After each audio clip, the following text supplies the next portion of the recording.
In a time of endless media content, political correctness and fake city and chaos cried out for heroes.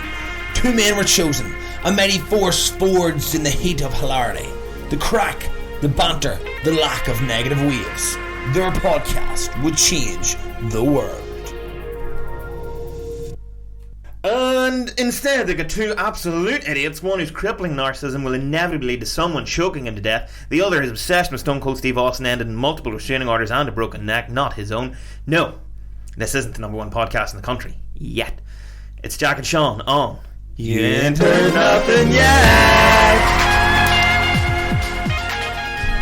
Hello, how's the form? What is the crack and how are we getting on? Yes, the lovely man that is sitting opposite me is a wild Sean Scoot. There's Jack Donnelly on the opposite side of the desk.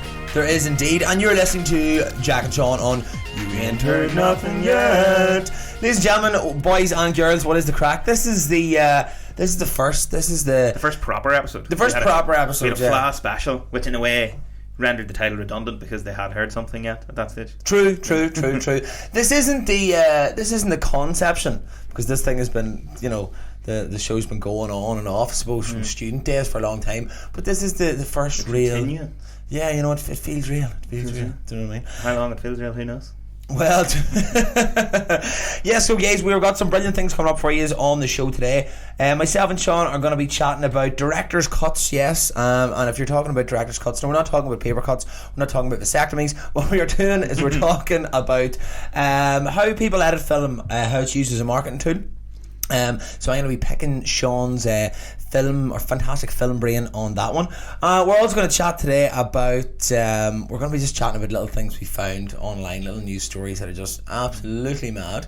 And we have a list of news stories, and as I look down the list I know exactly which one Jack's chosen. I'm excited. We're going to have a little interview for you later on. That's special. We can't tell you yet who that's going to be, and I'm also going to be quizzing Sean on some very weird and wonderful things. But Sean, I'm just going to get us kicked off, right?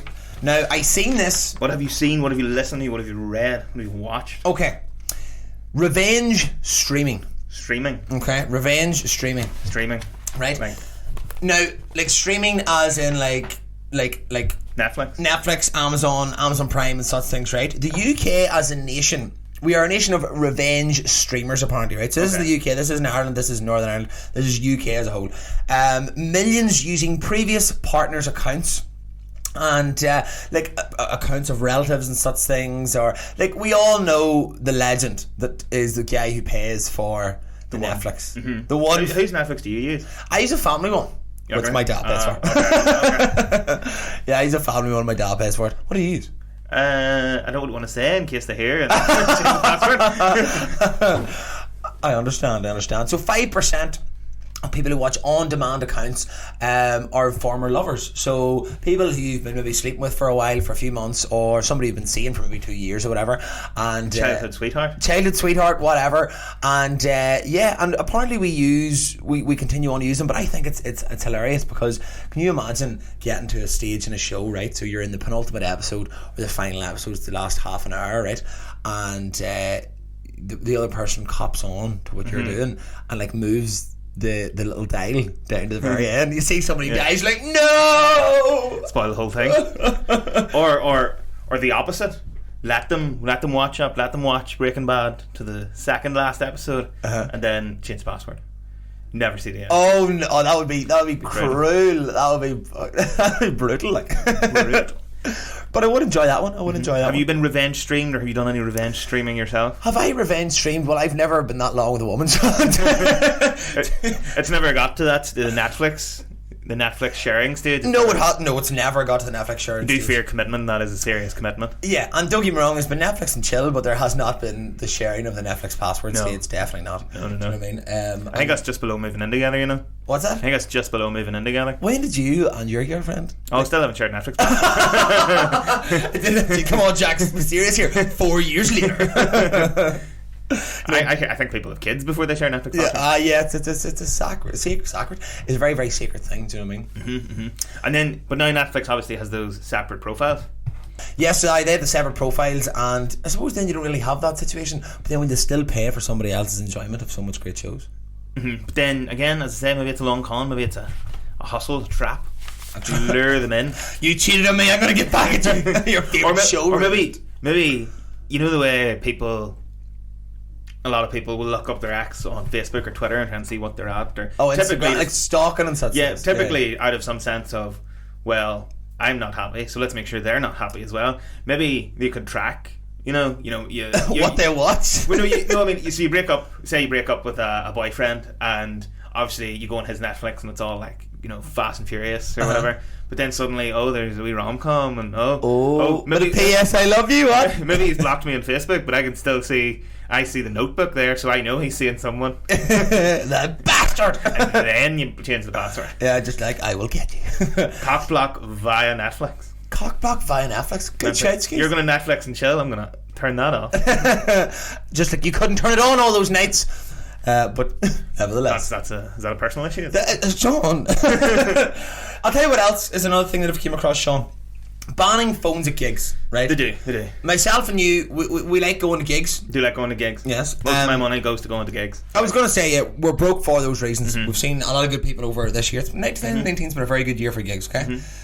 Now, Madonna, who was doing the Madam X tour very recently, she has said that people can't bring phones into her gigs. They have to be set away in a little... You put them in a wee bag. Like a pouch, a little pouch with a lock on it. Like the one you take to the airport, I think they're like little plastic ones. Oh, okay. And then they're put away, they're kept securely, right? I have a load of questions about that. Number one, is that for... Now, other people have done this as well. Chris Rock, I think John Mayer does it too. Oh, seriously enough? I think so. Well, even if he doesn't, he definitely strikes me as the type. The person who would do that. Adele has been seen many times giving off to audiences that just enjoy the music. Do you know what I mean? Jack White has done it. Alicia Keys has done it, both in the US. We have, like I said, Chris Rock as well, the comedian. He has done it. For Madonna, I'm not just I don't know, I'm not coming at this in a different... Is she doing it as a vanity thing? I wouldn't say it's a vanity. I would think it's my perspective on it would be an experience thing, like just enjoy it as it is there, But you see, here's the thing. Did Madonna break her own rule, right? What do you call the guy who created Hamilton? Lin-Manuel Miranda. Okay. He says that when she went to see Hamilton, she sat on her phone the whole time. Is this in response to her? Oh yeah, indeed. Oh no, you did. Do you know what I mean? Apparently so. Apparently she sat on her phone the whole time. Right. Do you know what I mean? She went to see the show and it, but she wasn't videoing the show, was it? I don't know why she was videoing it, but she... I'm sure Madonna can afford to go to Hamilton again. Like. Yeah, I don't think she sits at home on her iPhone watching. Rewatching a pirated version of Hamilton. Yeah, it's a strange one, but apparently that's what she was at. Like, I would imagine it's an experience thing. A lot of artists give up at that sort of stuff. In fact, this is related. It's a slight digression. I came across this wonderful video on Reddit the other day of Axl Rose, like in the original incarnation of Guns N' Roses before the whole breakup and reunion and all. Yes.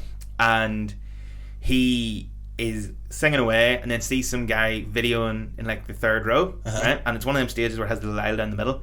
And he stops singing and he shouts at security, "Get that guy, get that guy." Get him! And then nobody must make a move and he's like, "Damn it, I'll get him." And then he moves the guitar or the microphone, takes a few steps down the aisle and dives like... Oh, so he doesn't walk down casually or run at this fella? Oh no, he like runs down, and like when you see a dog is about to jump and they'll like jump between their two legs. Shimmy like a little bit like Cristiano Ronaldo before he gets a free. He does like a shimmy and then does a full on like dive into the crowd. He just disappears into the sea, and then after about 45-60 seconds security help him out and he's like just calls off the gig and leaves. No, he doesn't. It's such a great video. I will put it on Facebook, or link it on Facebook. Oh my God. It is fantastic. But yeah, digression. So clearly Axl Rose disagrees. He would probably yeah, he'll not be having that. I seen Andrew Maxwell in a few years ago down south at a festival, and this guy was videoing some of the start of the act and he was like, "Dude, stop that, please stop that." So he like stopped in the middle of the gig, no problem. So your man put the phone away, right? So Andrew Maxwell continued to chat on and tell his story and such things, blah blah blah. And your man lifted the phone out again and Andrew Maxwell turns and goes, "I will not get a job in the BBC, the Channel 4, nothing if you video this and this goes online. Put your fucking phone away." Funny enough, I haven't seen Andrew Maxwell, I don't think, on anything lately. Maybe that video got out there. Oh, but yeah, true enough actually. Yeah. We did see him actually a few years ago up in Queens, didn't we? We did. It's very good. Very good. Brilliant. Any else? Any news stories that have come across your radar, Scoot? Nothing as exciting as yours. Let me think. Explosive bull semen. Explosive bull semen. And that's not a pun, like. So explosive bull semen semen, like I said, no pun intended. I don't see how there's a pun in that. Explosive. Oh, Really creepy noise. Okay. Do we need to put the little explicit thing in this podcast now? Without a shadow of a doubt, without a shadow of a doubt. So a few weeks ago, there was a factory in Australia, and it was a place where they were collecting bull semen for, like artificial insemination and such things. You know what I mean? There was a fire. When the firefighters were going in to put out the fire, bull semen's flammable. Well, any more flammable than? Well, what happened was they were kept in these little frozen tubes, so the pressure of the heat was going to start squirting. Oh no! Squirting everything all over the place. It was coming out loads. So do you think, like you see in films when like an ATM breaks and you see all the kids like huddling around trying to grab the money? The money. Ding, ding, ding, ding. Do you think there was like local farmers that were like near this? They were like trying to get all their their cows in range. Well, that can go one of two ways, Sean. You have impregnated cows, healthy farm, loads of beef burgers. You know what I mean? It all just depends. But yeah. So, but you can imagine that it took them 10 hours to extinguish the fire, and I have never lasted 10 hours. I can hardly last 10 hours. No. So what I mean? That fucking 10 hours, But yeah, the containers that held them were like high pressure ones, so they were shooting at high speed. Do you know what I mean? All the time, standard enough. I think we've all been there. You're shooting at high speed. And what did they like? I assume, is the cleanup ongoing, or what's that? Is the cleanup ongoing, or is it just throw a towel on it and hope we do not have enough anthrax to sort this out. Get the Kleenex man size. It's mad. It's absolute madness. Yeah. Did the whole place? Did anybody die? Nobody died. Hopefully. I don't think anybody died. No, I didn't say anybody died. But you know what? I'll go and have a wee look at that one and see if we can find anything else in that one. It was a strange enough one. To be fair, I have to say, it was definitely strange enough. I wonder will this impact the population? Was it Australia? It was in Australia. Will this be one of those things that impacts the population? Like, will the cattle population of Australia in like 10-15 years just fall off a cliff because of this cataclysm? They've been hoarding it for years. They've been hoarding it for years. That was Jack's. This is the whole reason we were doing this podcast, because Jack wanted to talk about exploding bull semen. He had a list of puns. How to get through them all there, you know. Them all. I was decking them all. Sorry. Okay, guys, I'm going to stop. What else? I've one more thing I want to chat about before we move on. Is it semen related? It is. Well, just hear me out. Okay. So, we here in Ireland, Northern Ireland, the UK, whatever you want to call it, we can't deal with weather. We can't deal with extreme weather conditions. You know what I mean? The snow comes and we're bait. We have to ration food. We have to stockpile stuff. Massive rains comes and floods, and they think it's like Noah's Ark. You know, fucking the DUP down praying on their knees. You know. Sure. Look, today I went to buy a bike, and someone did. I was sold mud flaps, and the guy was all, "You need mud flaps. Look at that weather for the bike." And then I walked outside, and I was like, "It's not that bad. It's not that bad." And then I went back in to just wait instead of the rain. Take the mud flaps off! God damn! And he sold more mud flaps to this guy, and he sold this guy all this waterproofing for the bike and all. And I was like, where do we live? Is this like I know it's a bit of rain and it's Amazon that time of year, yeah, but it's not like Japan with like the rainy season, or like a hurricane or something. It was madness. People, as exactly what you're saying, just extrapolate the slightest bit of bad weather out into like. It's crazy. But you want to know why, Sean? Do you want to know why there's the crux of this? Is because weather people seem to in this country just can't get it right. I think we should be able to sue the weather people. Bar best. Oh, take them out. Of course. Do you know what I mean? Frank Mitchell still do the weather. Do you know Frank Mitchell's a stage name? Yeah. I did. Have I told you that before? What about your blade down south? Do you remember when the weather was really awful? I'd see the water out again. Send her to that place in Cork, the far side, the 40 foot down in Dunleary in Dublin. Do you know what I mean? The wind howling. This Teresa Mannion. That's the poor woman. But God, oh. Well, not to her to court. She's been through enough. No, she's been through enough. But yes, this is the final one I want to chat about. So weather people saying, stay back, stay high, and stay dry. Do you know what I mean? But I had a friend, very, very strange. I had a friend this week who lives up in Donegal, and you've seen there's a bit of flooding up in Donegal when Storm Lorenzo came. Now, Lorenzo being this, it's funny because Lorenzo's this almost imagine sexy Italian man. You know what I mean? It's going to do the salsa and you know whatever. Is this a holiday romance you're reminiscing about? It, but I'm not joking you. This guy. So there was a bit of flooding. And you're in this doll's gaff. This isn't the bull semen anymore. This is not the bull semen anymore. And she was telling me the front door was destroyed, the wooden floors got wrecked. Do you know what I mean? Everything was destroyed. Do you know what I mean? So she was called the plumbers, right? called the plumbers. I don't know why the water wasn't coming out of the taps, like, so it was called the plumbers. She's called Mario and You can't call the plumbers when the water's not working. Or if there's too much of it coming out. Well, there's too much of it. It's all over the place. But she's called two plumbers, Mario and Luigi. She said Mario was a very strange fella, very, very hungry all the time, really big into mushrooms, bit of a space cadet. Okay. Probably took the weatherman thing, you know, stay back, stay high and stay dry a little bit seriously. You know what I mean? Then we have Luigi, and she said he had a massive inferiority complex, right? Now she says that you know, she didn't understand this way, like he was a strapping young man, do you know what I mean? She said, you know, he looked well, you know, he was showing her his tools. She said he had a massive spanner, and that he was very good at plugging the hole that she needed plugged. Okay. You know, so I don't know, it is what it is, like, you know. But anyway, Teresa Mannion and the lads, you know. Right. And what do you think of the weather? Do you panic? Do you call the plumbers to plug your holes, or? No, leave that to me, ma. There's a reason why one of my brothers a black hair and I have ginger hair. Come on, I was actually thinking about this today, talking to someone about this today. You know, people who don't look like the rest of their family. Yeah. Do you think they were mixed up in the hospital as babies? Excuse, they were the postmen. The postman. Postman. But like, you know, like the big room they have. You see, they were delivering more than just post that day. Express delivery. Hot mustard. R.I.P.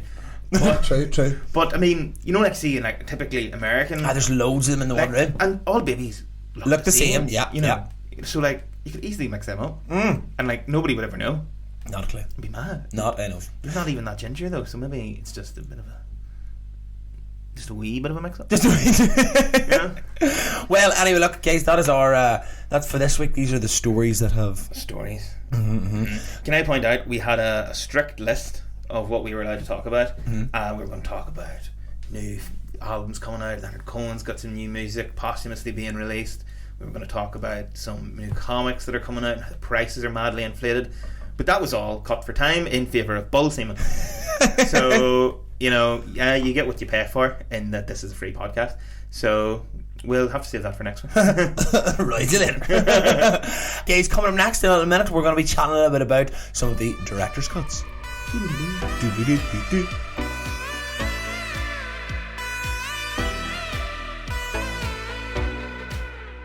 And we are back in the room once again, yes.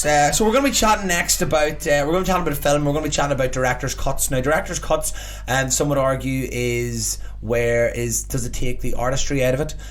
Is it the most purest form of the art of the film? Is this in opposition to the money-making monolith machine that is movie making and trying to do really well at the box office? I'll let you guess how many takes he took to get that right. Go on, use your words. No. But we're going to be chatting about director's cut. Sean, director's cut to me is, or what I would think it is what the director wanted the movie to be. Is it though? That's what we're gonna explore. Okay. Figure out. Go ahead. So, finally got to watch the sequel to Blade Runner the other week. Fantastic film. Would highly recommend. Don't think you've seen. I've seen neither. You've seen neither. Both very good. The sequel is, you know, like. Slight digression. The sequel, you know, we have a sequel to like a really old film, and it's like, how will this live up to it? And nostalgia. Well, I have no nostalgia for Blade Runner. I wasn't born in the 80s, but despite how I look like that, and you could pass for Jack Black. And maybe I'd get his YouTube channel. He has a big YouTube channel. Okay. But anyway, digression. And Blade Runner, and this led me to think about director's cuts and the purpose of a director's cut, because Blade Runner, the original, is one of the most notorious like sagas around extended versions and different versions. And I was then looking into it, and I was just curious of what are some famous director's cuts, why did these come about, what are different filmmakers' views on them. But just for anybody listening, a director's cut is ultimately what a director wanted the film eventually to be. So in certain instances, essentially what we're talking about here are a film is released and then a different version is released. It might have more footage, might have less footage, might have different footage, might alter certain scenes, special effects, could be any variety, but essentially the film has been changed. The ad will be on for the DVD of the big summer blockbuster coming out, and it'll be, extended version, unrated version, uncut version, director's version, 40 minutes new footage, and it's all trying to sell you this. So essentially what I want to talk about, and what I'm curious of your opinion on, Jack, Yes. is like from the 70s, director's cuts pretty much became a thing. Like these extended versions of films, right? Mm-hmm. So The Wild Bunch, I think, is one of the earlier examples. The Western, it had a certain about 10 minutes, 15 minutes. Key scenes were cut, so it wouldn't. Violent or something? No. You wouldn't get a certain rating, I think. Okay. Right, and I think that cut was actually seen as better than the removed was seen as better. Mm-hmm. And this went on, and there's all different. This then grew and grew. This idea of director's cuts and artistic vision, right? Mm-hmm. So, and it's just a really weird narrative in that. So you have that example, and then you have other films released. Star Wars, which is a whole thing. We'll come back to loop back around to because it's a whole different beast in itself. Right. But Blade Runner, the thing that started me on this thought process, Blade Runner was originally released in cinemas, and the film had a very different tone from any. It has the most versions of any big studio film. Right. I think it has 8 different versions. Ridley Scott? Ridley Scott directed Blade Runner, based on the Philip K. Dick novel, the short story, Do Androids Dream of Electric Sheep. Okay. What a name. Mm-hmm. What a name. For anyone who hasn't seen the film, I won't spoil it because it's a glorious film. Mm-hmm. Has one of, I think, the absolute best monologues in any film at its climax. Mm-hmm. But essentially, the film is about. I usually have a good monologue at my climax. Yes! Brilliant! Sorry.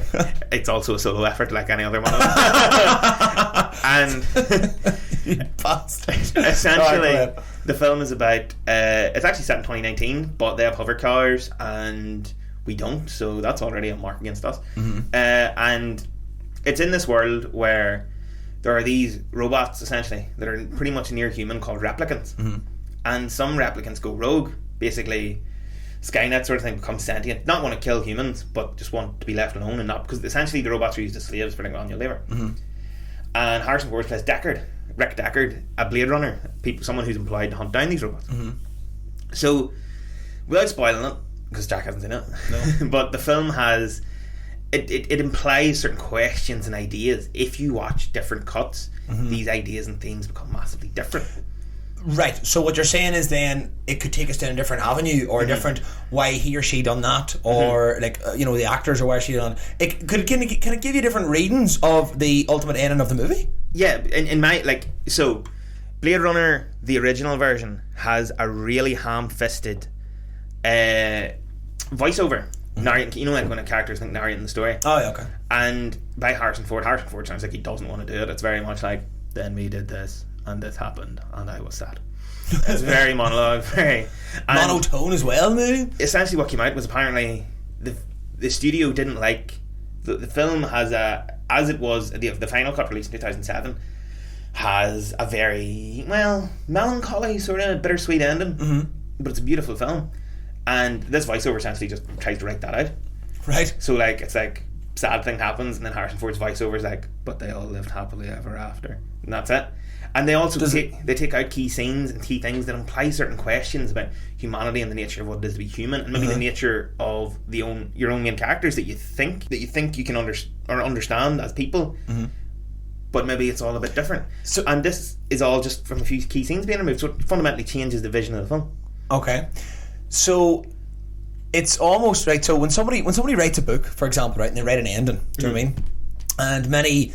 Like writers have this, like a writer's block, but also there's this thing, with writers that they can't write. They can write a brilliant book, they just can't write a good ending. Do you know what I mean?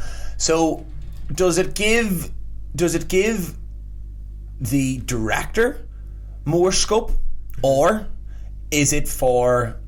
Again, I'm going to go back to a money making exercise whereby the people who are producing it, the people who are pumping the funds into it, need to see a big return at the box office, need to pay very wealthy and well-respected actors and actresses, and is that an always internal fight?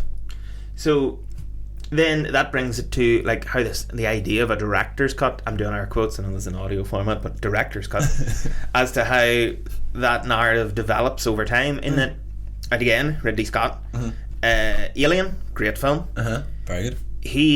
There was a director's cut of it released, but his view was, he has said outright, he's like, the director's cut, as in I am the director, my preferred cut, it was the theatrical release.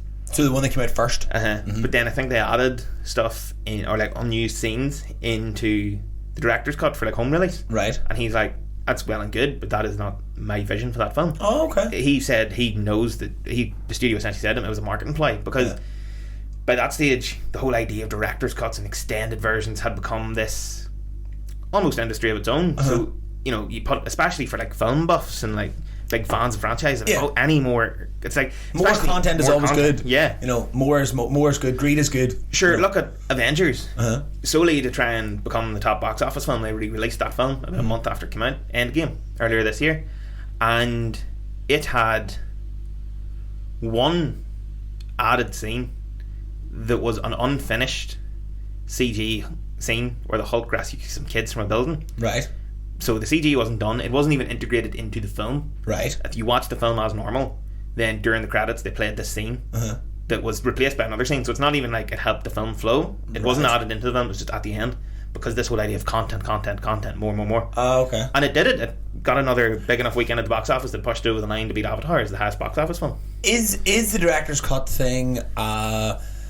Is it another avenue of fan lore and sort of how we consume content, in the sense that there's going to be more, there'll be more chat rooms, more blogs about a director's cut and how this changed the film and what it added to it. Is this just like not fueling a bad fire at all, but is that just what it does? It just heaps more and more content so that people can continue to give a little bit of thing, to prolong the success of something, to give something longevity, or is it like, I mean, when you paint a picture, it's very hard to change it unless you add more stuff to it. So then that was another thing that I was thinking when I was reading around this, is when you create something, when you create a painting, you write a book, when you make a film, and you put that in the public space, is that yours anymore? Or can you go back and change that? Or is it now just its own thing? Especially with the internet and as you say, about fueling the communities and forums and stuff.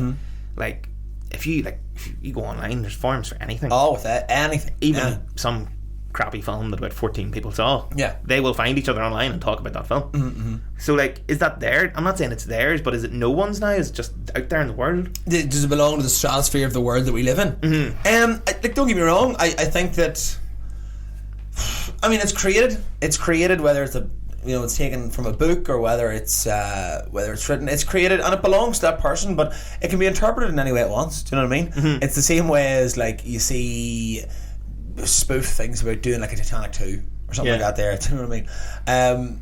So no, I believe that it's still owned by that person, but people can interpret things in whatever way they want. That's just a freedom of speech sort of thing. So then Star Wars, as I said, we look back around, that's a good way to bring that in. Just when you go on to Star Wars, do you know what I seen during the week, which was mad? The rat tail of Ewan McGregor sold for $1,300. Like the little ponytail? Yes, the little ponytail rat tail sold for $3,100. Right. That's an expensive Halloween costume. What? How many inches? I know. Do you know what I mean? Like, well, much would you pay for a few inches? A few more inches. I get it on script from the NHS.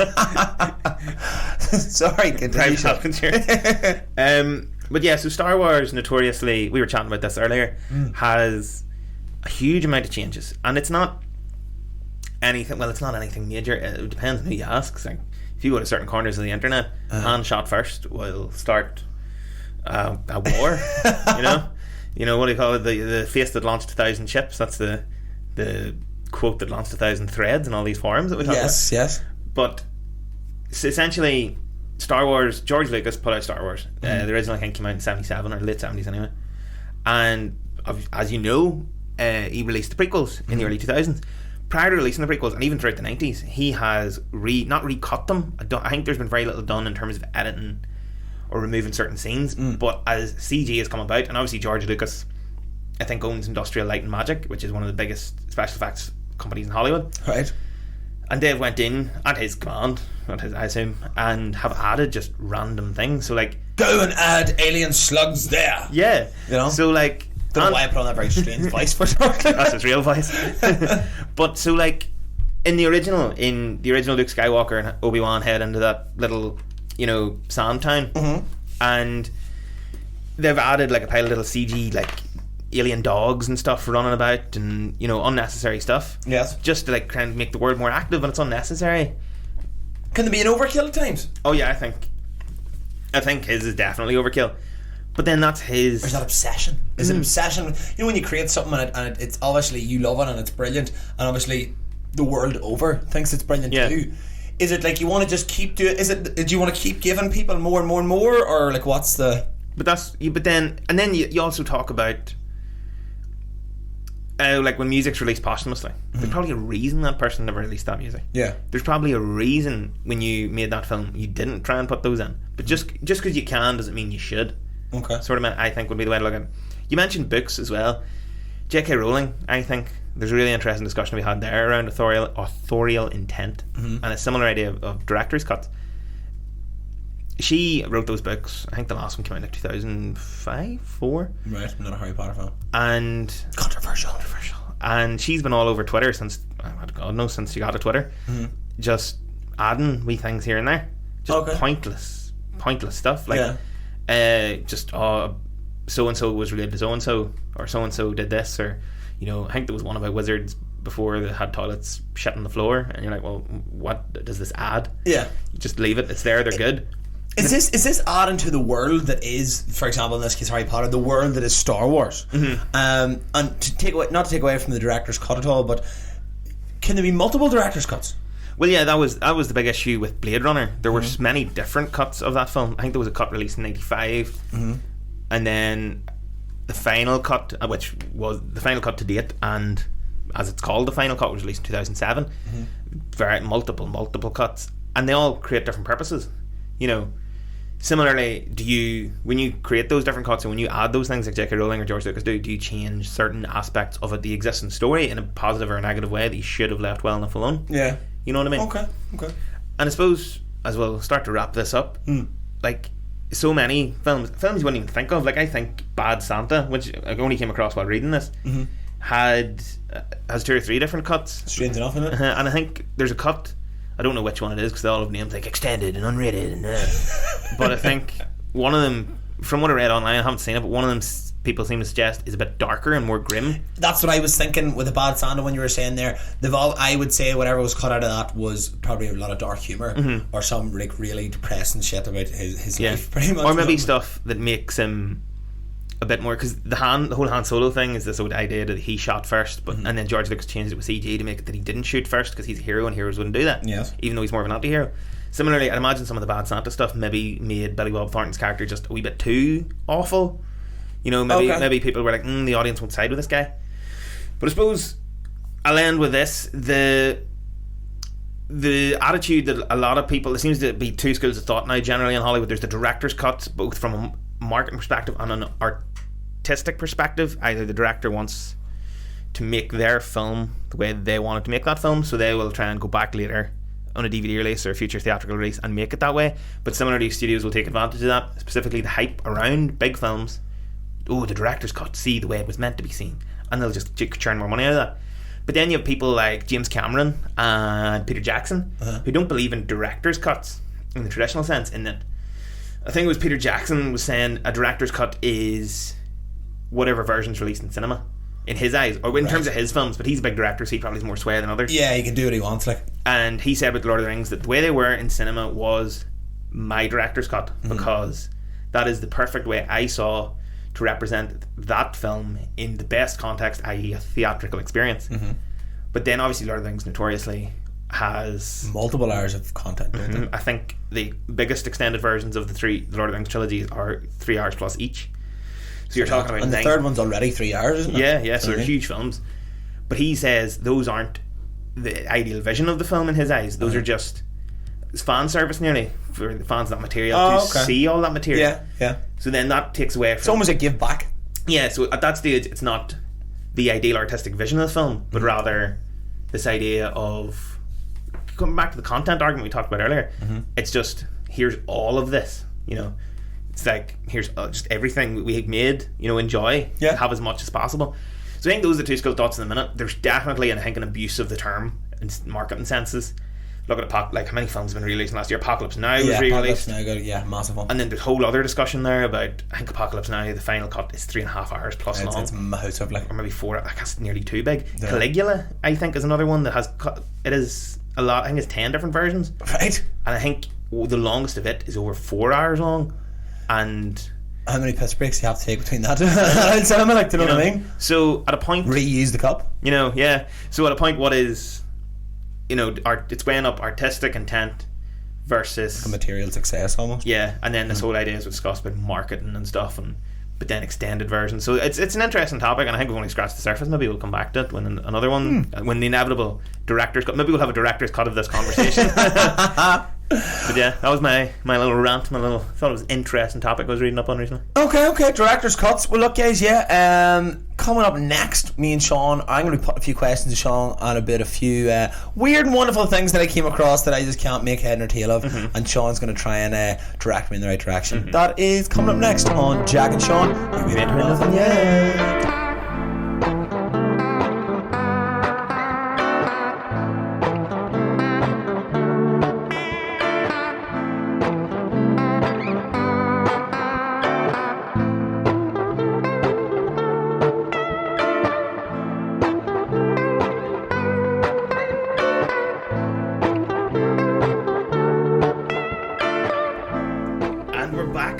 Take about 15 minutes now, and we're going to talk about a video game series near and dear to my heart. We're going to talk about Kingdom Hearts. Wait, what? Yes, Jack, we're going to take 15 minutes. Sean. It's going to be 15 minutes. You'll be fine. You're going to ask questions. Sean. If you've done the reading, which I assigned you, this is going to be my homework for the week. This is going to be fine.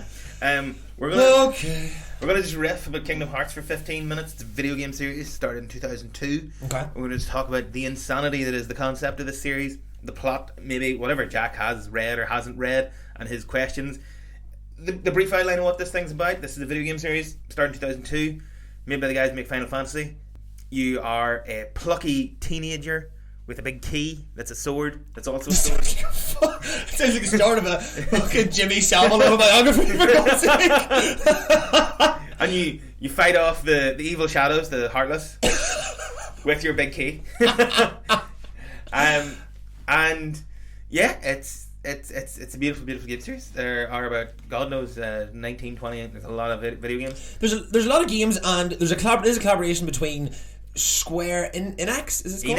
Enix, and then obviously Disney Interactive and the Disney Universe and World. Okay, go ahead. So essentially, the setup of the first game, you're this kid. This kid lives in an island, Sora, voiced by Haley Joel Osment of The Sixth Sense. I see dead people, and he wants to travel. Sorka? No, from the west of Ireland. No.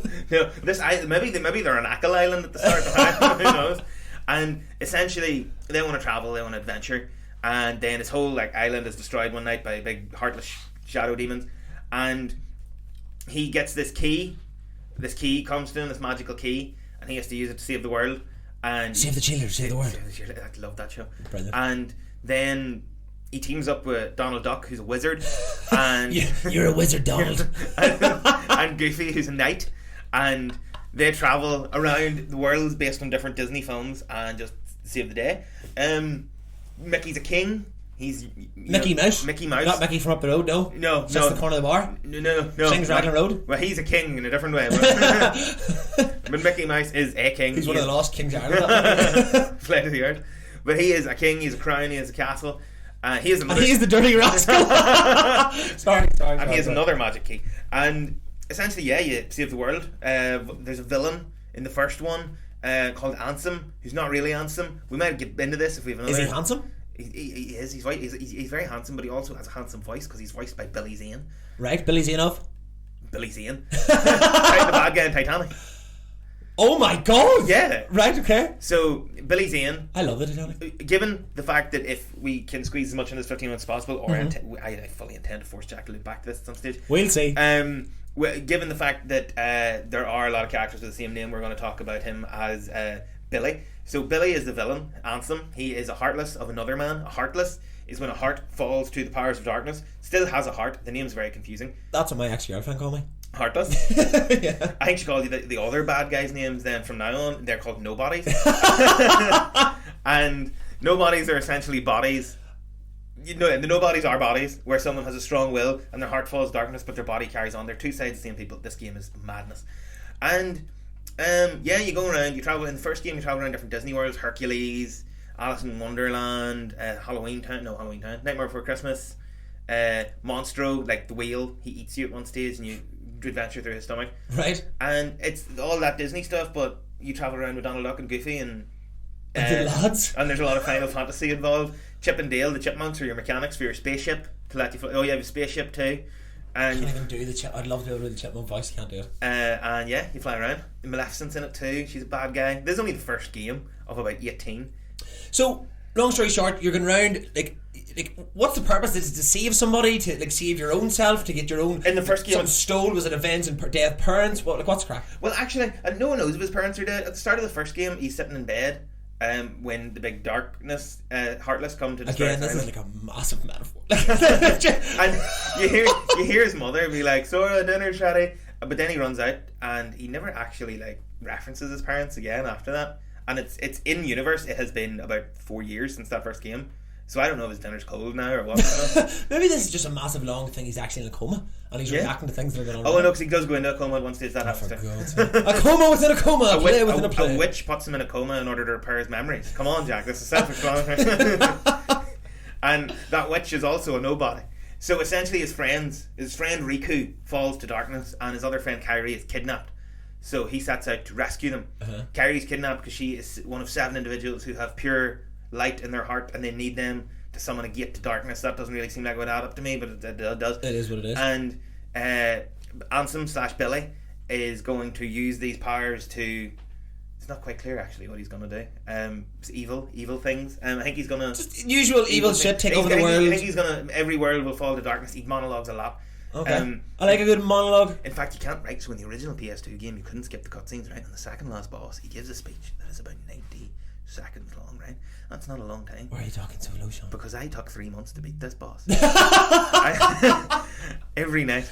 It's really how long it took for me to beat Chlamydia. Yeah.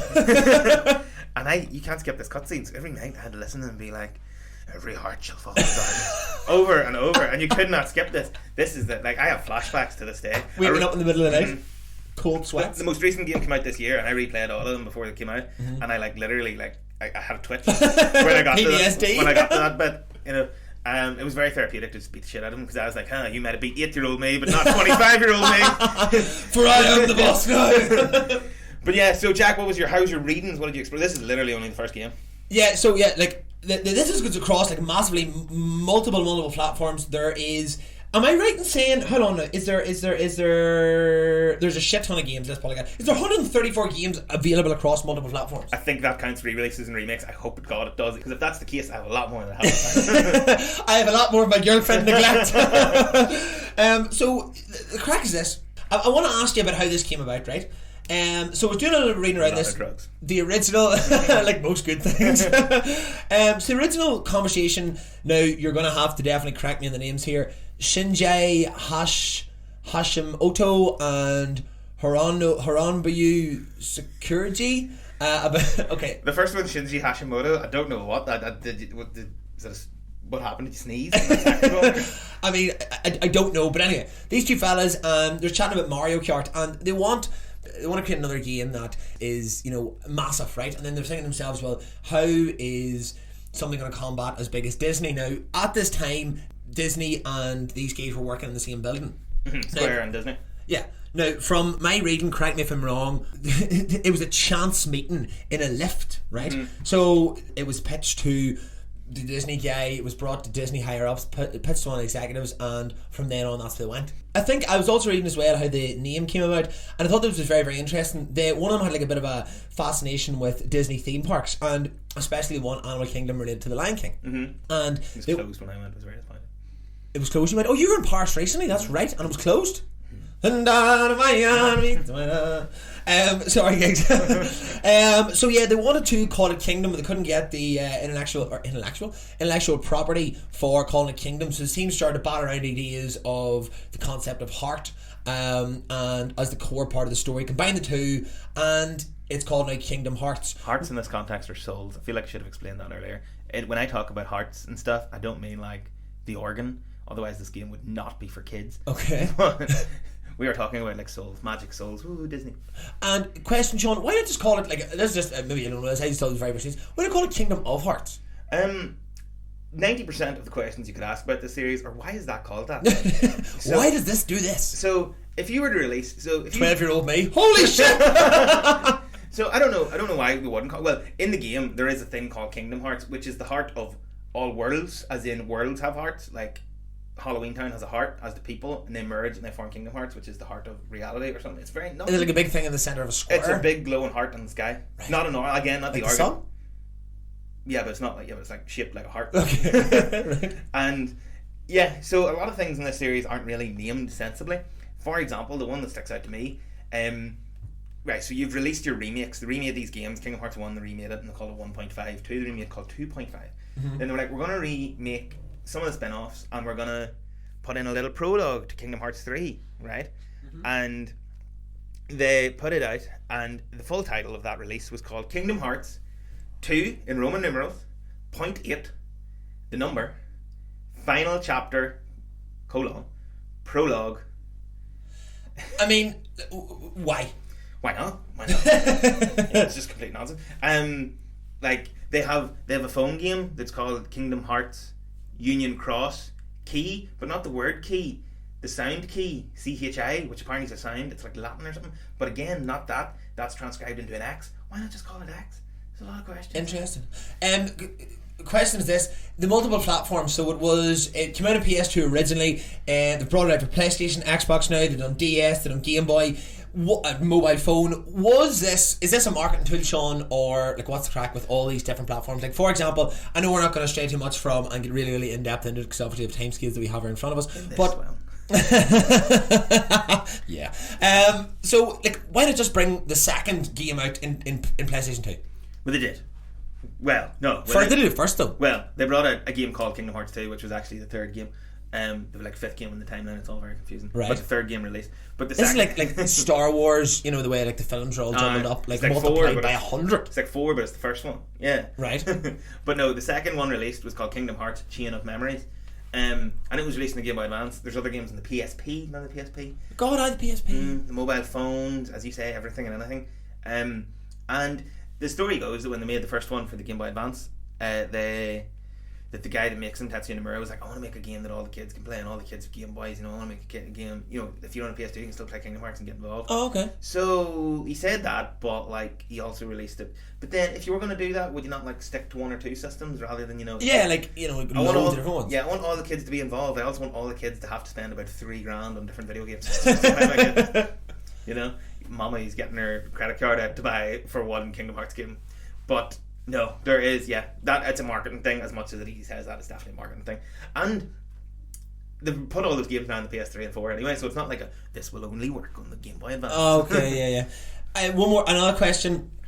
Was watching different like trailers, went on to YouTube and was doing, there are other search engines available of different, there's a song that I really like in it.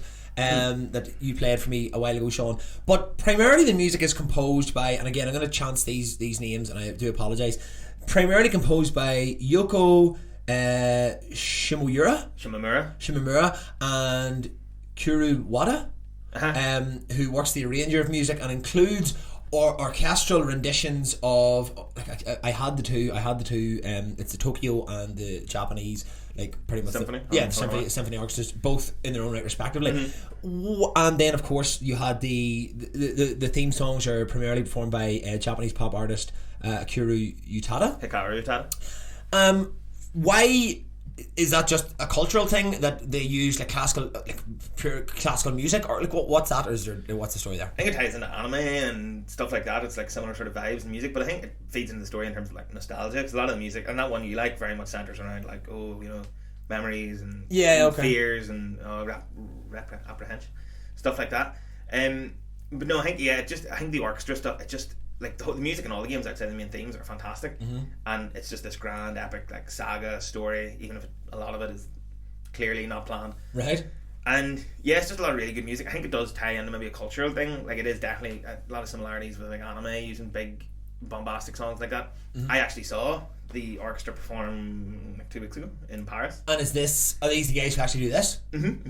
Well, and she was there, Yoko Shimomura. It was quite. Did she sing? No. She's the conductor. Oh, she's sorry. Or the writer, or what did we name, write music?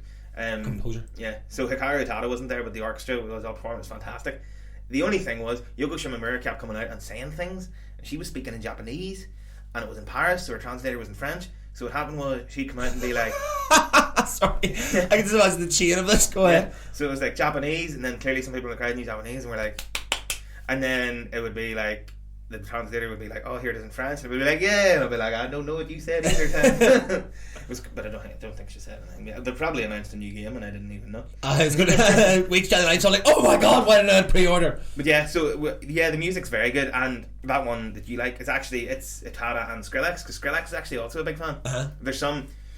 There's a point for the net when we come back to this, but there's speculation that Skrillex's name is related to the game, because when you become a nobody, some nobodies like rename themselves and they rearrange the letters in their name and put an X in, because X is like a symbol of nothingness, because they're nothingness. Okay. And Skrillex, if you take out the X, spell and rearrange it, can spell killer. And there's somebody I read somewhere once that this is because he is a big fan, because actually the song, it's a brilliant tune, like. So is that the one you like, Face My Fears? Let me face my fears. So it was the second song for the theme song for this new game, third game that came out at the start of the year. It was actually like the 19th game, and they did one called Don't Think Twice, which was just Utada. Don't think twice, it's alright. And Utada, not Bob Dylan, no. No, not Bob Dylan. Not a cover even. And Utada brought it to Skrillex and like, can you remix this? And he was like, no, this is great, I won't remix it.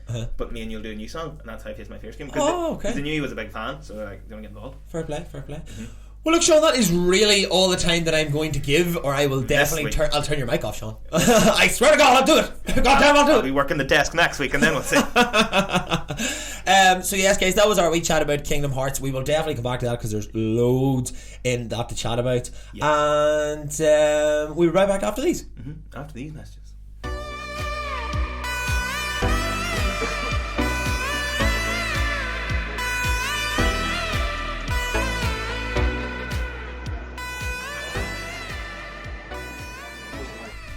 So guys, we are back again. Yes, we're here. It is the first, I suppose, interview that we're doing for the show. We are with the lads 2 Degrees. Lads, what's the crack? Well, how you doing? Matty and Jordy. Lads, how are you getting on today? Not too bad. We were running a bit late today, you know, but... Few scoops last night, was it? We'll say nothing. And the Red Bull and the big 2 litre bottle of water and flies. Keep it PG. Oh, without a doubt. So lads, I suppose, like, we'll just kick off with, where are you from? How did you become friends, or how did this sort of whole thing happen? Like, well, I'm from Kildress in Tyrone, but I was in my final year of college up in Georgetown, and I went out one night in Hatfield for my birthday and bumped into Jordan. First time I've seen him in about 5 years, and I can't remember the whole conversation because it was obviously in the Hatfield, but emotional. But I got a text next day from Jordy about meeting up, and then we met up and. The rest is history, as they say, you know. Okay. And well, you were just like, yeah, we'll give it a go and see what happens, yeah. I was just I knew the manager in Hatfield, and he gave us a first gig, and it went really well. And then it actually, you know, weird. It's actually 2 years ago today. Holy shit! I'm not joking. October 13th, isn't it? Today's the 12th, so tomorrow. Tomorrow. So not a big night tonight though. Have to celebrate, like. Fucking right, has to be done. I've no idea.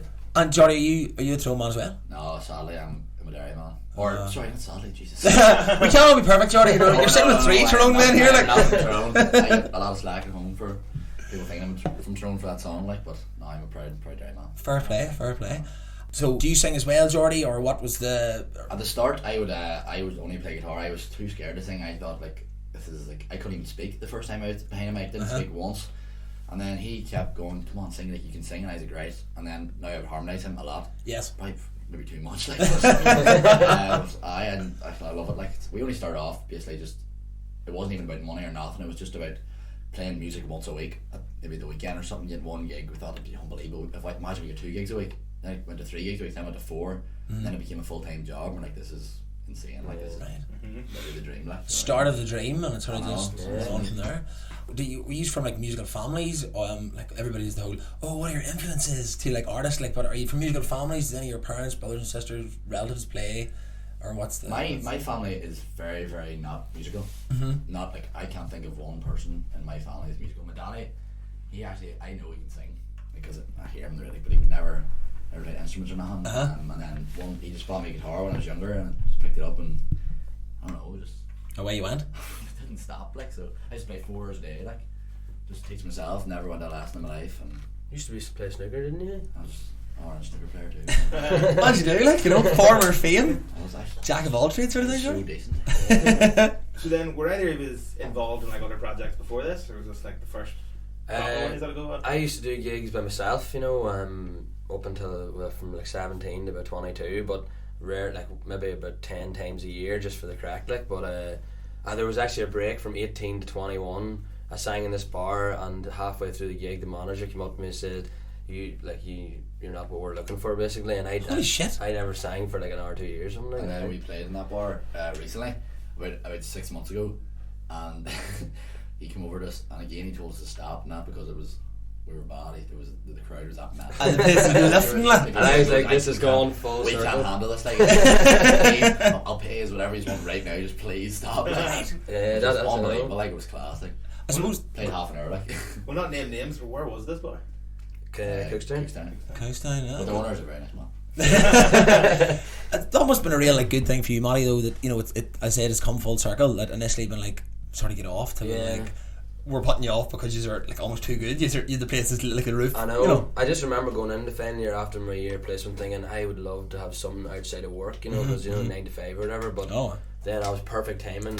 Literally the first week of uni, I met Jordan, and then it's all went. That's the thing, though. When he's on about solo gigs, when he was 17, he was doing a gig in the Elk, and that's the first time we ever met. Right. I was friends with one of his friends, and me and the boy he used to sing with was going to start a band with me after this. And then came to my house, practiced a few times, went out to the Elk, and he was singing, and the other boy made me come up and sing a song with him. We didn't even know each other. Right. I was 15, he was 17. As you We do, like. didn't see each other for 5 years, but I think it's weird. It's creepy. Like. Kind of makes you think why didn't. Oh, imagine we started 5 years earlier. But But I mean, these things are supposed meant to be like, so it, you know, it obviously it has worked out well. Then, you it's know. good, Aye. you know. And what about you, Matty? Is any of your family musical, or is there any? Whole thing. Well, my sisters, or two sisters, very good singers. You know, they have their own thing going, and What do you call them? Give me a plug. Dominique Mullen He music. was honestly probably the best singer I've ever She's heard. class. Generally, just 100% She's very good. Yeah. My mother and my grandmother would be singers, but that's the thing. My mother has 13 brothers and sisters, and at the minute I'm waiting for like a cousin to rival me. You know, They like, come at you like, you meet know. up at Granny's house and have a battle off. You know. absolutely break them. Superstar sing story, you know, thing like. Someday they're all very young, like, but hopefully someday. Happy days, man, happy days. What did you listen to growing up? And I suppose, like, what do you listen to now? Is there a particular sound that you like? Well, they both, now at the minute, most the sound we come from is Ed Sheeran. Like, I think anybody that is a musician today, like, realises he is, like, probably 1 in a million, like, his songwriting's mental, so he's my biggest influence. But when I was growing up, I was listening to the most random stuff ever. Right. A lot of 80s. Bit of disco, was it? Even, like, El Divo, like, what? As you do, El like. Divo, I know every single word they regress of me, like, I swear to God. We talked about doing a cover here, lads. I'm not even joking. We were in this game last night, and Gareth goes, "Yeah, you know any Nirvana?" He starts playing all the songs, and I'm like, "Please don't make me do this." I don't know any of these. As a guitar player, you have to learn stuff like that. Like, You do, I suppose you're always like playing with different things, mixing with chords and such things, you know. But I like with music is like you don't have to have one influence. No. Musician, like there's so like every era there's like just a different sound. Like that's what I love. Like it's Without so a good. doubt. But I think at the minute, you talk about music at the minute today, but there's artists. Whenever you start doing all these gigs, you notice more artists locally. So that's like whenever you start getting more competition, you're like, you know, we need to up our game. You know? So you don't hear these artists until you actually get into the music business as well. Yes, So, yes. But a lot of good local artists. But one person I listened to was Dermot Kennedy. You know, he's class. Brilliant. I remember actually hearing Dermot Kennedy the first time I heard him, and in my opinion probably is like my favourite song of his was Glory. I remember hearing him whenever he was playing on like the station down south, and I was like, who is this dude, lad? Do you know what I mean? He's class. And now That's he's the same as the first time I heard Ed Sheeran. I remember I've seen him 5 times now, like, but 2012 I heard a song one night and I was like, this man's talking about cheesy chips in a song. Like, you know what I mean? Like, how do you get away with that? I thought lyrics like at the time had to be like all really serious and all, but that's the thing, like you can write lyrics now, it can be funny, like. yeah, because like the songs that, you know, these released already, they're about women. Yeah. Yeah. Oh, Yeah. Well, to be fair, the second song, everybody's like, "Who?" what's it called, sorry? Moon dancing. They're like, "Who's that about?" And we're like, "Oh, it's not about about this person." You know, Yeah, you couldn't really know on like. you make up this like fake story to sell it more, like. But no, but that's producer Ross Lavery, you know Ross, right? He he wrote like this like verse and chorus, and we were like, that's actually lethal. And then he was like, playing it, but he couldn't get the rest of the lyrics. And then it was like the rest of the song together, and they would an error, and it was together. Like, but I think it's such a nice. It's nice we smooth song. You know. Aye, because there's a I'm trying to think in my head. Is it Moon Dancing? It's Over? What's the other one you have? Help Myself. Is it Help Myself? And I was listening to them earlier on this morning when I came down, and there's like, you ever hear that tune by Bruce Springsteen, Fire, or I'm on Fire? You know, and there's like that sort of guitar. And I was like, I can hear that. It's like very nice, you know. I know.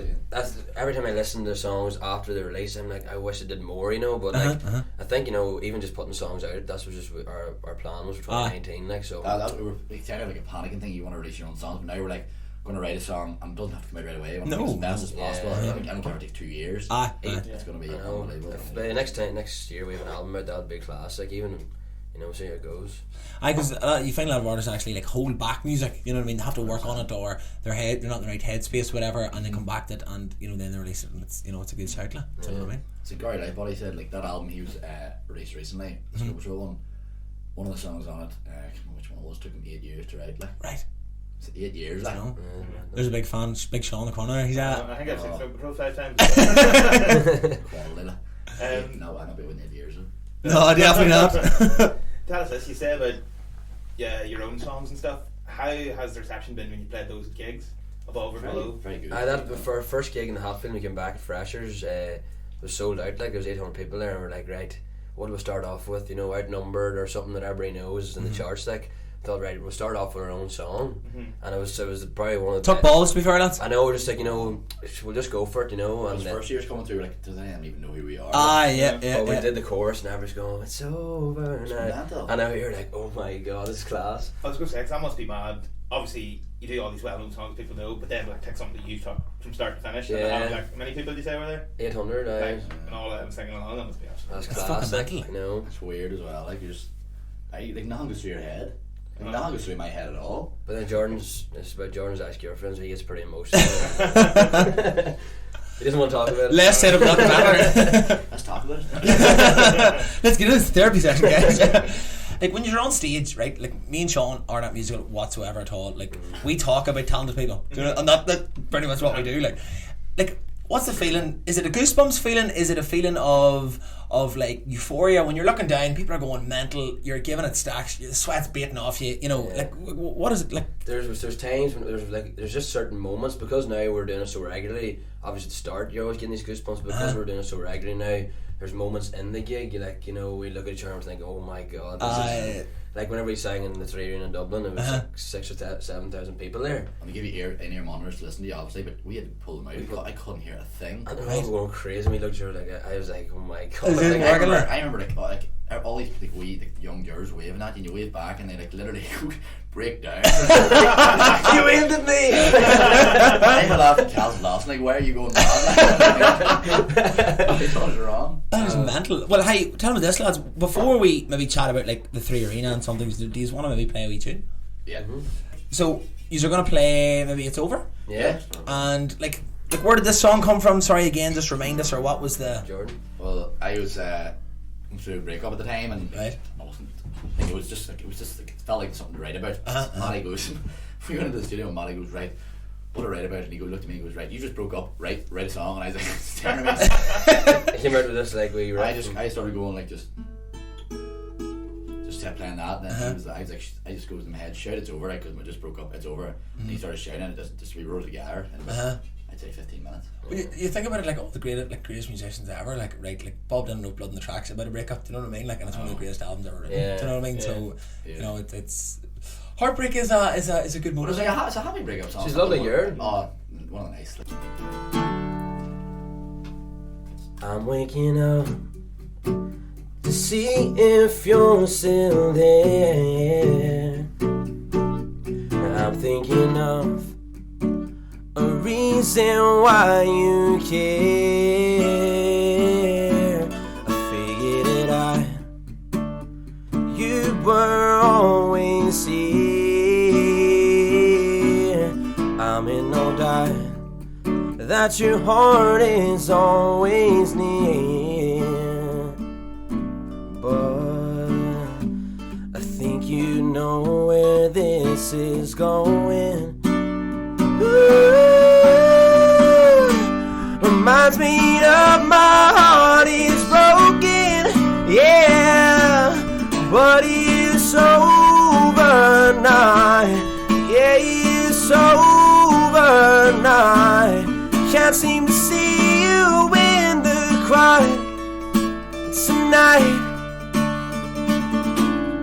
Listen to me, your words, they have no meaning. You say you're sorry, but I've just got this feeling, yeah. Oh, I think you know where this is going. Ooh, my mind's made up, my heart is broken, yeah, but it's over now, yeah, it's over now. Can't seem to see you in the crowd tonight. Oh, oh, eh, oh, eh, oh, eh, oh. Oh, eh, oh, eh, oh, eh, oh. Oh, eh, oh, eh, oh, eh, oh. Oh, eh, oh, eh, oh, yeah. I think you know where this is going. My mind's made up, my heart is broken, yeah, but it's over now, yeah, it's over now. Can't seem to see you in the crowd tonight. I can't seem to see you in the crowd tonight. Oh, I can't seem to see you in the crowd. I can't seem to see you in the crowd. I can't seem to see you in the crowd tonight.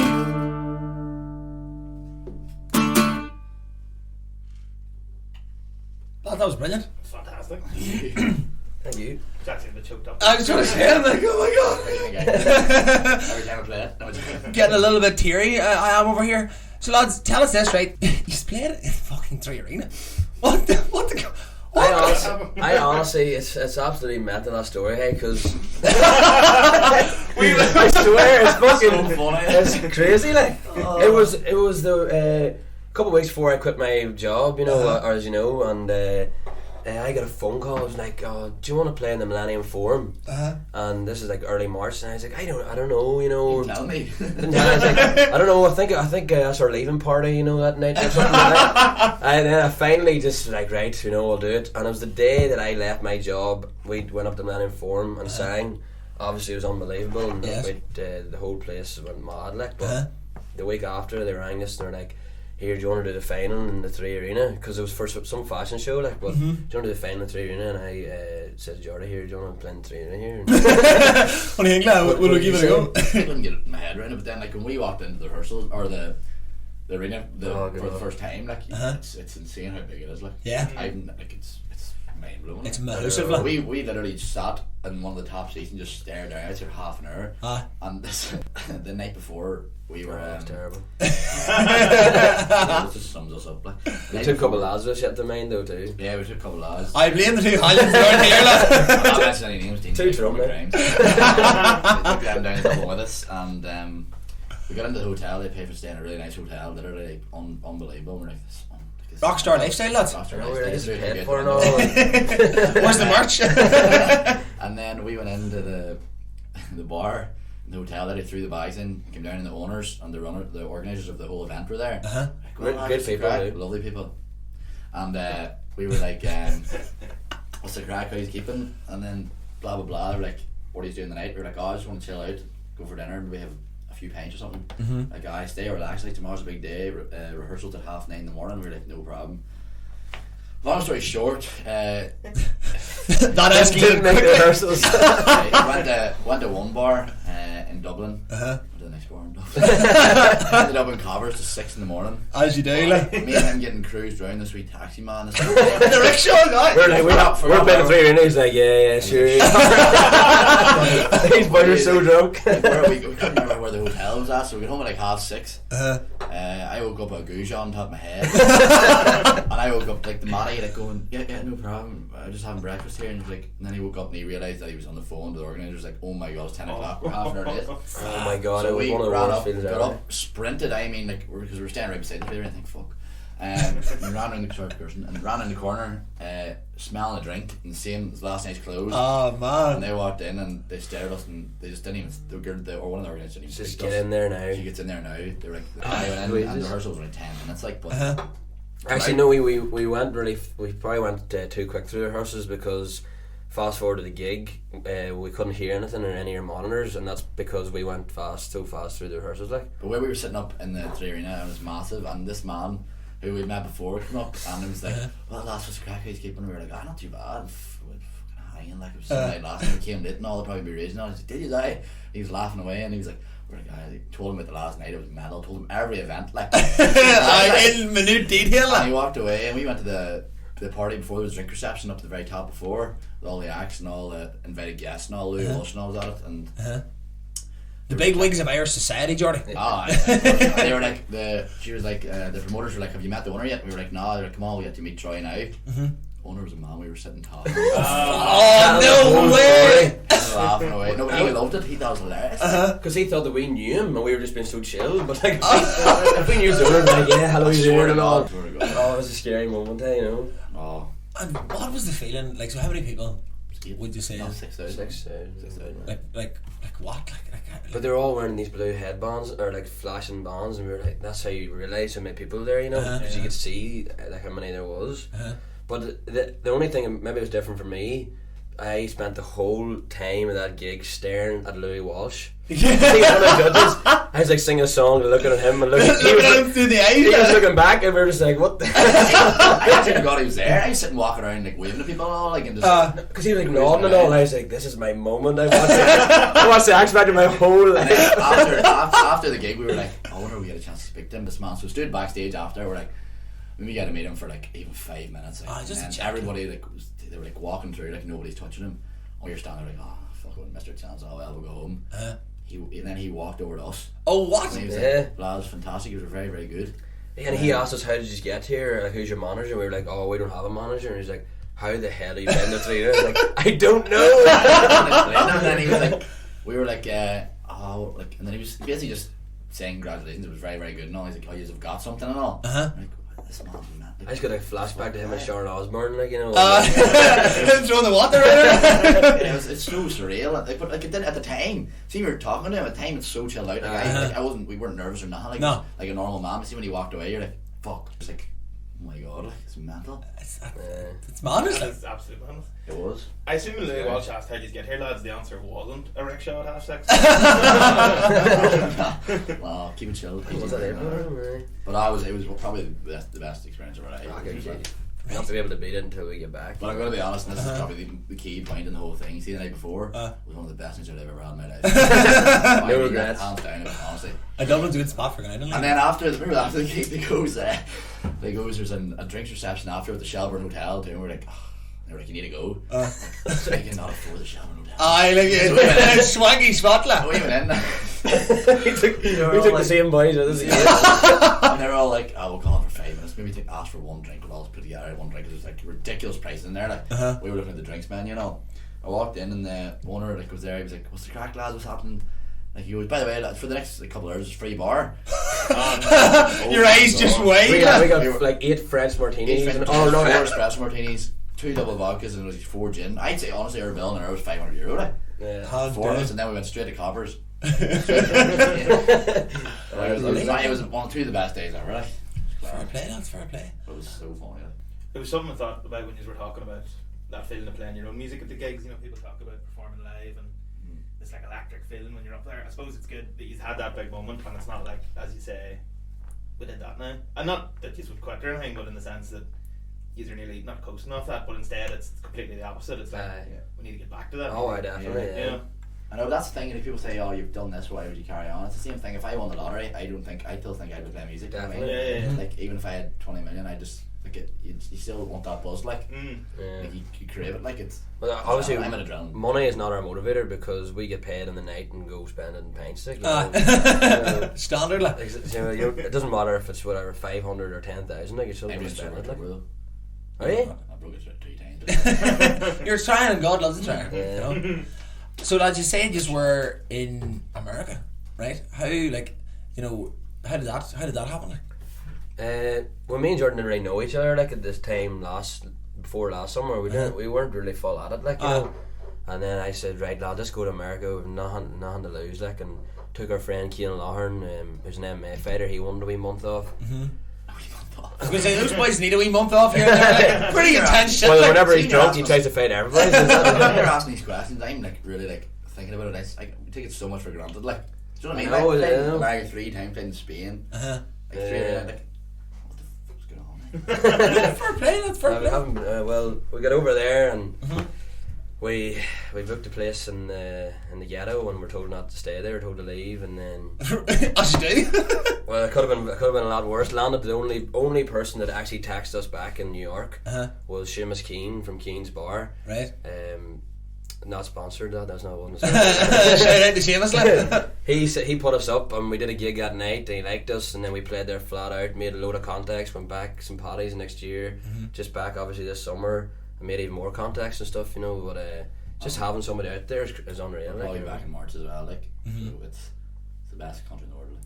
And tell me this, is it like, you know, do you play, is it at different bars every night? Is it the one space, or is on the go constantly? Keane's is the only bar we play maybe once or twice a week. He would always have on a Monday night or something, like a chill night. We can have a chill practice gig if we want. Yeah. And then like maybe once the weekend as well. But like every other gig we play from Thursday to Sunday in different areas in New York. yeah, it was like Maybe 2 hours Rockaway, away. Long Beach, and then up in the Catskills up north. Right. It's What class. happened this wee month off?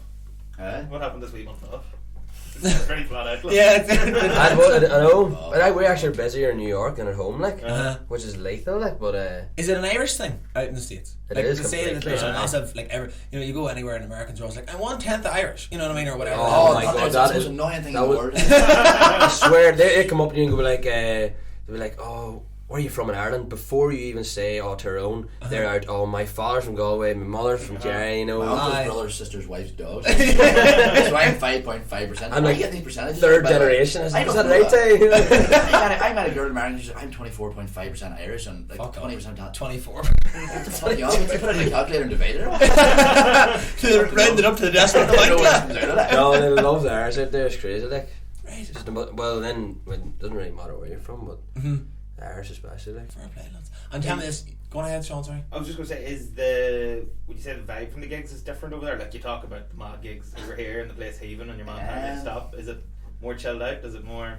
It's still pretty mad. Yeah. But it's not at the minute. It's not as mad as here. But I think it's only because we've established ourselves more here. Like if we were there for you, I think it'd be going mad too. I think one of the annoying things is too is like obviously in Ireland we don't play a lot of Irish music, but whenever you go over to New York, you're labelled as an Irish band, so you have to play all these Irish songs. You're like, really do have to, you know? We'd rather play the cooler songs or whatever. Yes, like, you know. yes. Not that I love Irish music, but we don't play it. You don't want to be labelled as that exactly, type of thing. It's very understandable, like, you know.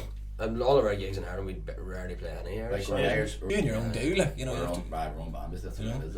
and you've obviously done, like, you've done Spain. Was it Ibiza or Magaluf or something, was it? Santa Ponza. Santa Ponza. How was that? Never be back. Oh, You're scared, Mal, are you? Swear to God, hey, it was the Yeah. longest month of my life. You know the worst part is, like, we were there for, I think it was 28 days, and then we were like, thank God, came to the last day. We flew home and played the nightclub in Hang, and it was a mental gig. And your man rang us and he's like, I'd pay the bagger for an hour 5 nights. Flew out the next morning. You're joking. No way. Flew out for an hour 5 nights. But that was good though. 5 nights there were class. But They were good, aye. see if you go on a lad's holiday and like day 5 you're like, get me home. The first couple of days were we dead. got to day 5 and realised we're here for another 3 weeks. But the worst part was we had like the first week we had like a pair of our friends, a pair of yours coming out. Aye. So they all came out. Right, fuck us, this is it done. The next week we had a pile of lads coming out. Yes, so I was like, and then We'll go at it again. and DT Promotions came out. Yeah, but it's just because we were playing at 1:30, In the and morning, like we woke up at 12 and we were like, what do we do here for like 13 hours? And like all you could do was drink. Take pints, like the standard. I know it sounds deadly, but like 10 days you're like, get me home now, Yeah, like, yeah. you know. After 28 days, it becomes deadly in all the wrong ways. Oh, I I had sunstroke and all the day. I couldn't get off the stool. Like. Poor God. know. Lying in the sun all day and I couldn't get up. What was that gig like in time then for the 2 or 3 days you were back? Was just propped Oh, up? it Like, was That was like one of our only gigs over the summer season, and like a massive crowd came, and we were playing on like the actual stage where the DJ plays. Yes, yes. So that was classic, you know. But We're that's what we're aiming more for as nightclubs, like bigger venues, like we did Sally's at was it Easter Saturday, and I wasn't expecting to do that big of a gig, but there was still 1,000 people there, and we were playing the nightclub, like, and then we'll be doing it this New Year's Eve as well in the nightclub, like, so it should be mental. We should play New Year's Eve in Sally's. Yeah. Happy days. We played there last year. It was like a big massive day, like, and it was in the lounge. Just it was nuts. Do you wanna do no song, lads? We'll try the new one. Yeah. Yeah, never played it acoustic, so see how it goes. Okay, sure. Fuck it, wing it, like, you know what I mean. Aye. Aye. Can I have no Red Bull too? You can indeed. Alright. Sean, sort them out there. Barkeep. Right, we'll give it a go and see. If it goes wrong, it goes wrong. Bit of crack. It's all a bit of crack.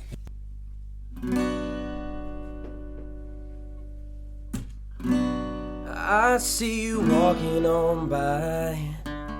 You try to catch my eye with a smile. I know it's been a little while. Yeah.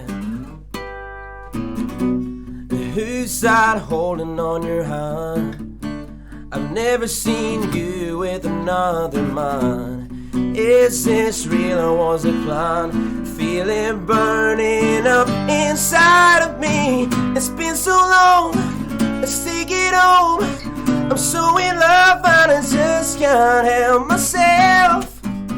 Oh, myself, yeah. You and I, let's make it right and go tonight. Just can't help myself. You and I, let's make it right and go tonight. Just can't help my phone calls at 3 a.m. waking you up again. I think you know that sign. Although I can't hear your voice, this is the hardest choice. Think I'll say goodbye. It's been so long, let's take it home. I'm so in love and I just can't help myself. Oh, myself, yeah. It's been so long, let's take it on. I'm so in love and I just can't help myself. Oh, myself, yeah.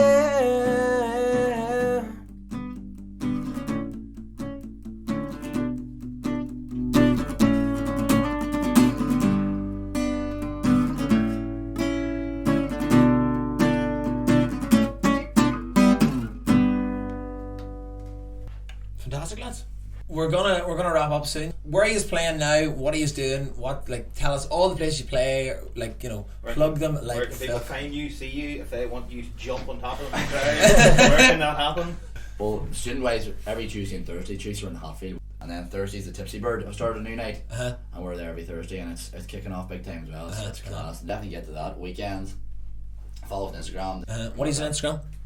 2 Degrees Music. 2 Degrees Music. Okay. Just trying. Music wise, we're a few songs we're working on. We're working with people from where's Waterford and stuff, you know, by down there. Respect, like MC Aye. Nothin. Like in different sort of styles of music, you know, just to see what works, put it out there, see what, you know. Experimental, like, it's what it is, you know. But as I'd said, this year massive for us, like, so Fair play. hopefully like the stuff that comes out. So there's big things coming in 2020, is what you're telling me? Oh, I think so, a aye. lot of traveling too. Very good, very good. So, And the stuff that's out at the minute, where can people hear it? Spotify, iTunes, Spotify, Apple Music, iTunes, Anywhere. iRadio, YouTube. So Sean, you have a question? We have a question. The question is, lads, if you were a pint, what pint would you be? For example, Jack is a pint of Guinness because he's a very acquired taste. You start off being like, I don't like this, but then after a while you're like, it's not too bad. So what pint would you be? And then in the morning I shoot out, like, you know, it's a bad dog. If you were a pint, as a group or as individuals? it's up to yourselves. I'd probably be We should have asked this at the start. Actually, I'm prepared. We weren't going to do it, and then it was like halfway through, like, go on. I'd probably be a tense because I know a lot of people don't like it. A lot of people do like it, so either hate me or love me, sort of. Okay. Most good answer.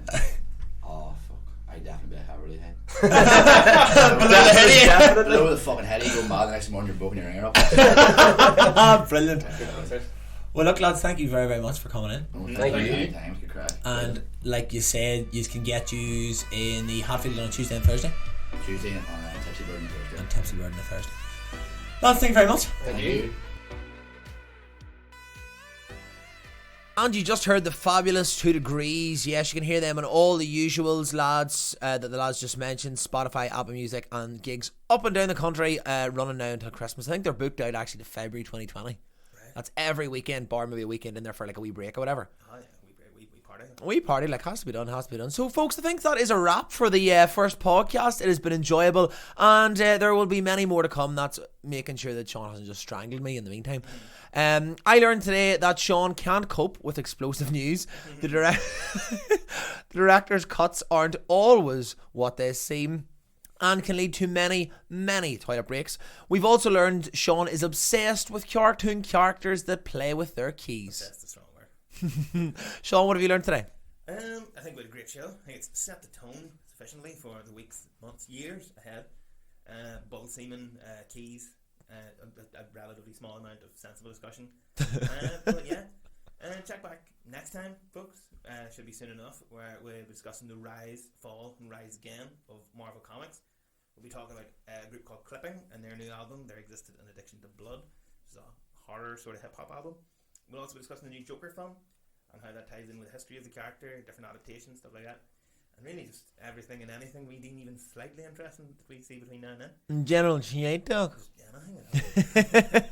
Until then, subscribe on Apple Podcasts, check us out on Spotify, like us on the You Ain't Heard Nothing Yet Facebook page, Indeed. like the guys,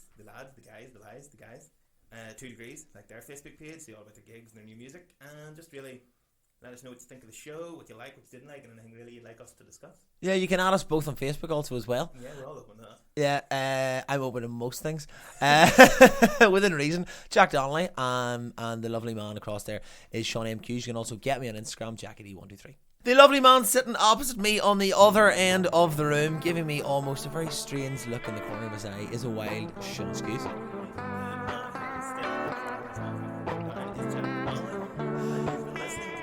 You ain't heard nothing yet.